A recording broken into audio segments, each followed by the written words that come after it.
جبرائیل کے بارے میں بات چل رہی تھی کہ حضرت جبرائیل علیہ السلام ایک انسانی شکل میں اللہ کے رسول صلی اللہ علیہ وسلم کی مجلس میں حاضر ہوئے۔ صحابہ بھی موجود تھے۔ نبی کے بالکل قریب ہو کر بیٹھ کر انہوں نے چند سوالات کیے تھے۔ مقصد یہ تھا کہ شروع زمانہ تھا، شروع دور تھا، جس کے اندر حضرات صحابہ اتنی عظمت اور اتنی محبت سے اللہ کے رسول کے ساتھ پیش آتے تھے۔ یہ عظمت اور محبت یہ ہمیشہ زندگی کے فنا ہونے تک تھی اللہ کے رسول کے ساتھ، لیکن ابتدائی وقت میں ڈرتے تھے کہ کیا بات کروں کیا بات نہ کروں۔ عام طور پر دنیا کے اندر بھی کسی ایک بڑے آدمی سے دوستی ہو گئی تو آدمی شروع میں ان سے کیا بات کرنا ہے کیا نہیں بات کرنا ہے اس سلسلے میں آدمی بھی ڈرتا ہے کچھ بھی بات کرنے کے لیے۔ تو اسی طرح صحابہ بھی جو ہے انسان ہونے کے ناطے اللہ کے رسول سے شروع میں ڈرتے تھے کہ کیا سوال کرے دین اسلام کے بارے میں۔ تو اللہ تبارک و تعالی انسانوں کی کیا جانوروں کی بھی کیفیت کو جاننے والے، پوری دنیا کے اندر کون کیا چاہتا ہے، ہر ایک انسان کی ہر ایک چیز کی کیفیت اللہ تبارک و تعالیٰ کے پاس ہوتی ہے۔ اسی لیے اللہ تبارک و تعالیٰ کو خبیر فرمایا ہے، علیم فرمایا ہے کہ باریک سے باریک چیز کا علم بھی اللہ کے پاس ہوتا ہے۔ تو اللہ تبارک و تعالیٰ نے حضرت جبرائیل کو انسانی شکل میں بنا کر بھیجا تاکہ یہ وہ سوالات کرے جو صحابہ کو پوچھنا تھا، ڈر کے مارے نہیں پوچھ رہے تھے۔ تو وہ آ کر کے چند سوالات کیے۔ ایک سوال یہ کیے کہ اسلام کسے کہتے ہیں؟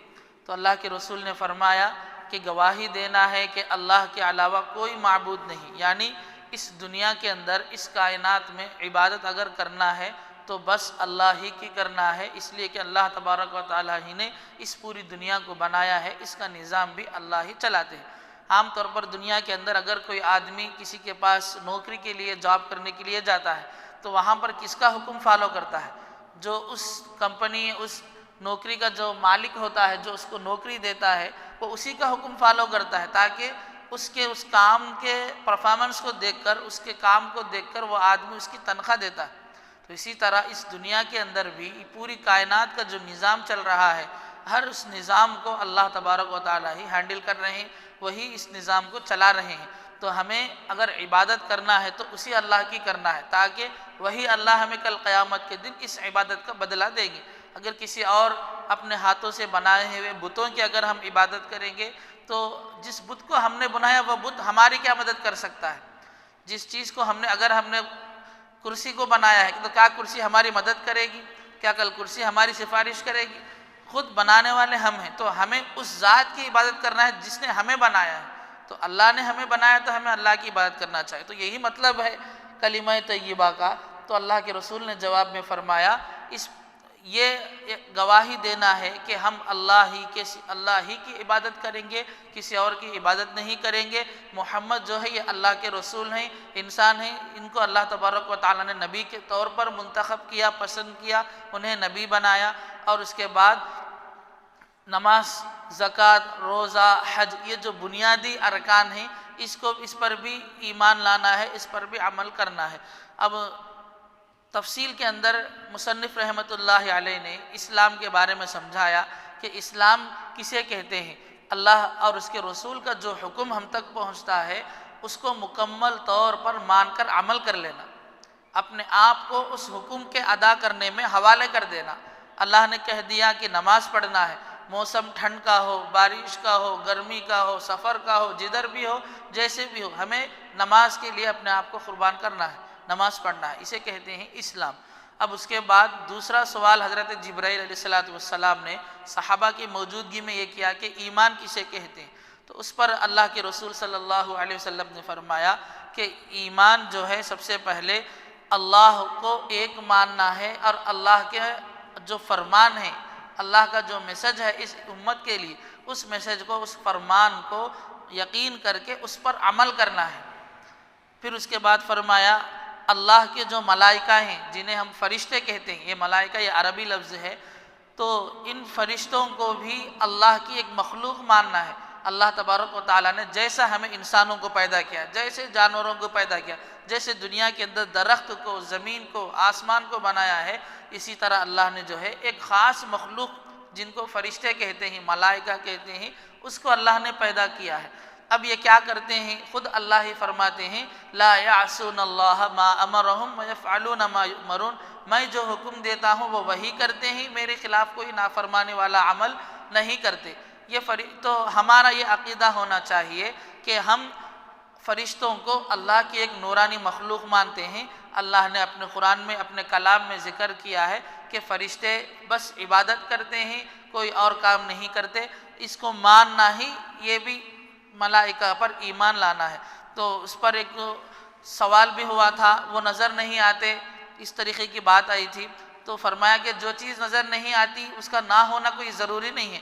اگر خود ہم اپنے جسم کے اندر، اپنے آپ کے اندر غور کریں گے تو کئی چیزیں ایسی ہیں جو ہمیں خود ہماری چیزیں نظر نہیں آتی۔ اس کا مطلب تو یہ نہیں کہ وہ چیزیں دنیا میں موجود نہیں، بلکہ اب حضرت تو فرماتے ہیں کہ اس دور جدید میں، ٹیکنالوجی کے زمانے میں، ہر ایک چیز کو باریکی سے دیکھنے کی ٹیکنالوجی آ چکی ہے۔ اب ایسے دور کے لوگ بھی اگر یہ سوال کریں کہ ملائکہ نہیں دکھتے تو اس پر ایمان کیوں لائے، یہ غلط بات ہے۔ سمجھنا چاہیے، اپنے آپ میں غور کرنا چاہیے۔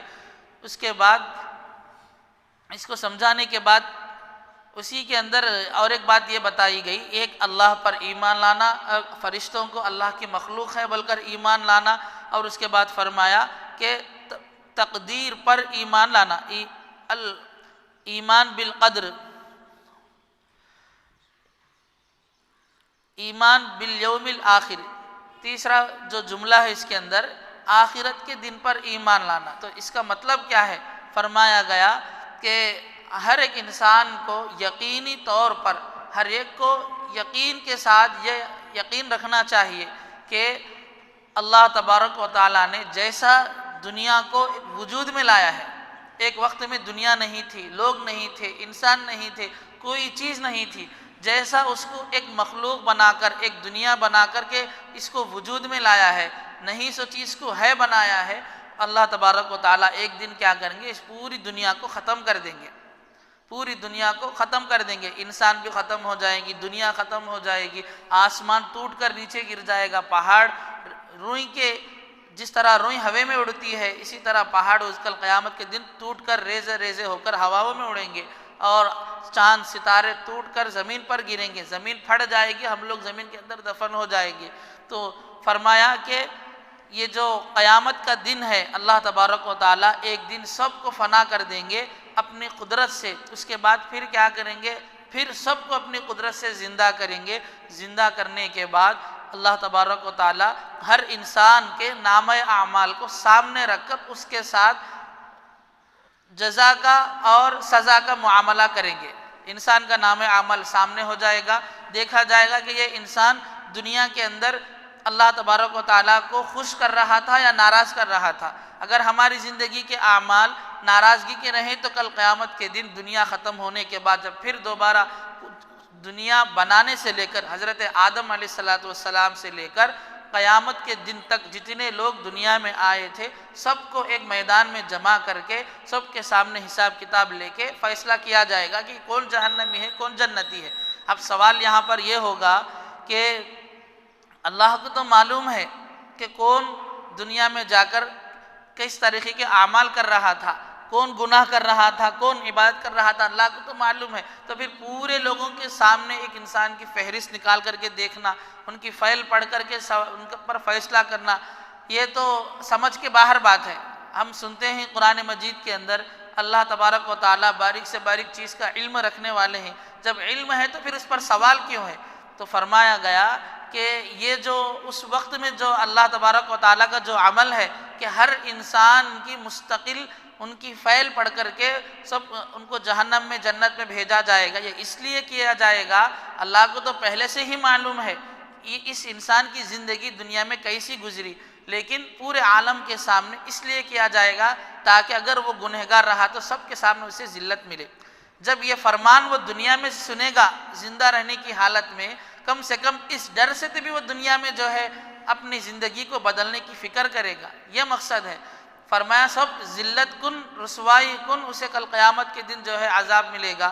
تو ایک چھوٹا سا عذاب یہ بھی ہے کہ سب کے سامنے اس کی فائل کھولنے کا مطلب ہی یہی ہے کہ اس کو رسوا کرنا مقصد ہے۔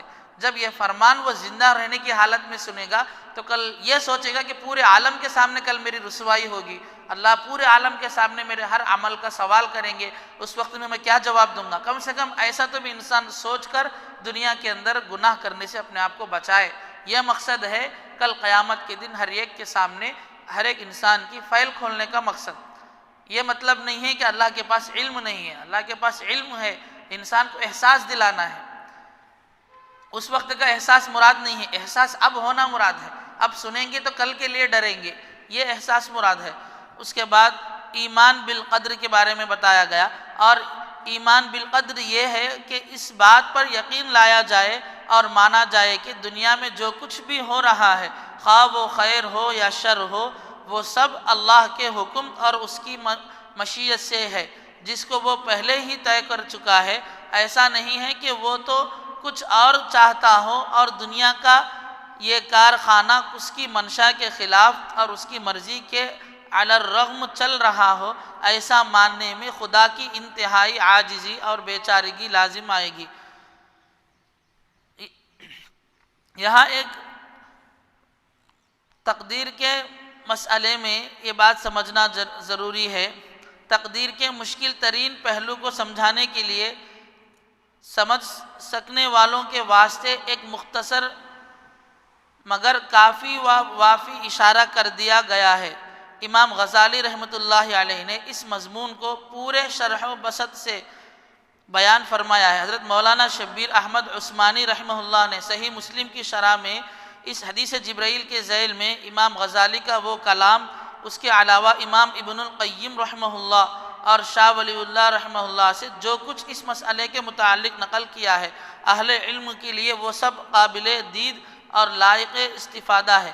اس مسئلے پر اس سے زیادہ جامع و تمانیت بخش کلام، جس سے مسئلے کی تمام مشکل گرہیں کھل جاتی ہوں، کہیں اور راقم السطور کی نظر سے نہیں گزرا۔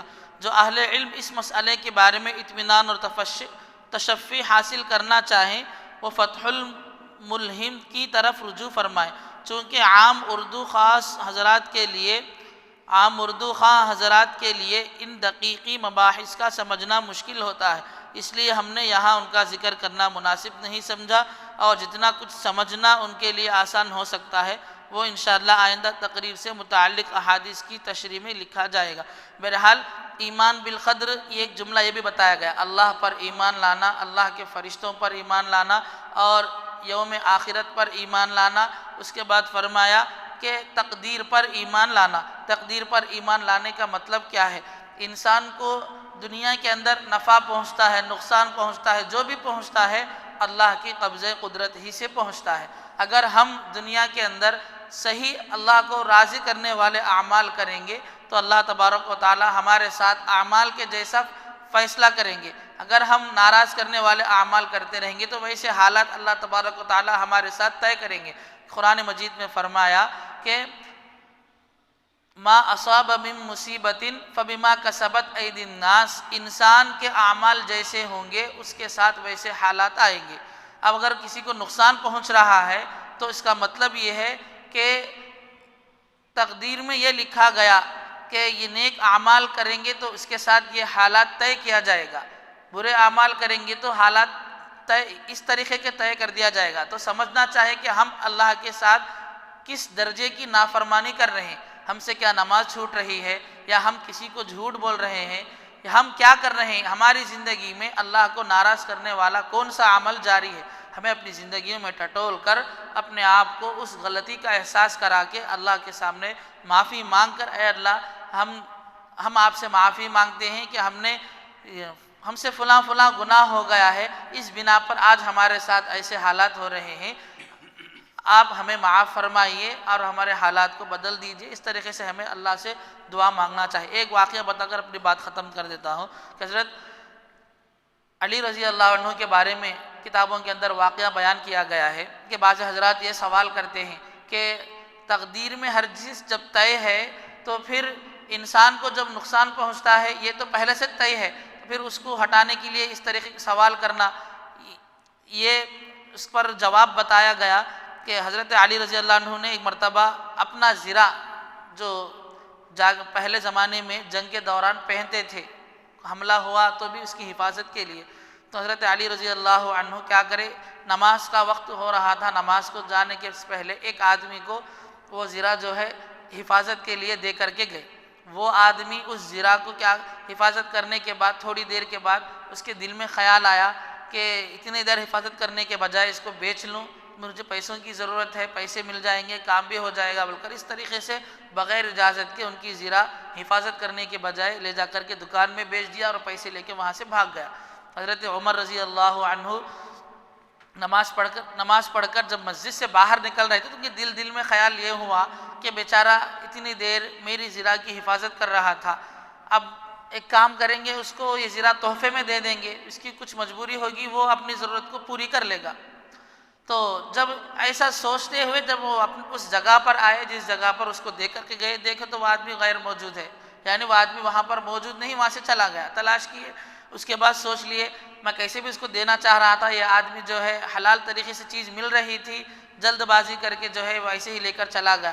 اب گزرتے ایک دکان پر نظر پڑی تو وہاں پر ان کی جاکٹ لٹکی ہوئی نظر آ رہی تھی، اب دکانوں میں کپڑے وغیرہ لٹکا کر کے نظر آتے ہیں بیچنے کی چیزیں، دیکھ کر کے پوچھا کہ یہ کون لا کر کے دیے، کتنی کی ہے؟ تو انہوں نے فرمایا ایک آدمی آیا بیچ کر کے چلا گیا، تو وہ اس کے بعد ہنس کر مسکراتے ہوئے چلے گئے۔ تو اس واقعے سے ہمارے علماء اکرام سمجھاتے ہیں کہ تقدیر میں انسان کو اس وقت میں اس کی ضرورت پوری کرنے کے لیے رقم ملنا طے تھا، آدمی اگر تھوڑا صبر کر کے اللہ تبارک و تعالیٰ سے دعا مانگ کر اسباب کے تحت کچھ کوشش کر لیتا تو وہ چیز حلال طریقے سے ملتی تھی، تقدیر میں ملنا طے تھا، لیکن انسان کیا کرتا ہے، جلد بازی میں صبر کیے بغیر اللہ کی ذات پر بھروسہ کیے بغیر کچھ کام اپنی طرف سے آگے بڑھ کے کر جاتا ہے، اس کی وجہ سے وہ چیز جو حلال طریقے سے ملنے والی تھی حرام طریقے سے ملے گی۔ تقدیر میں تو ہونا طے ہے، آج ہم سوال کرتے ہیں کہ اللہ پہلے طے کر دیے تھے اسے نقصان ہونا، تو اب یہ کوئی سی بڑی بات ہے؟ اللہ کے اوپر بات نہیں ڈالنا چاہیے۔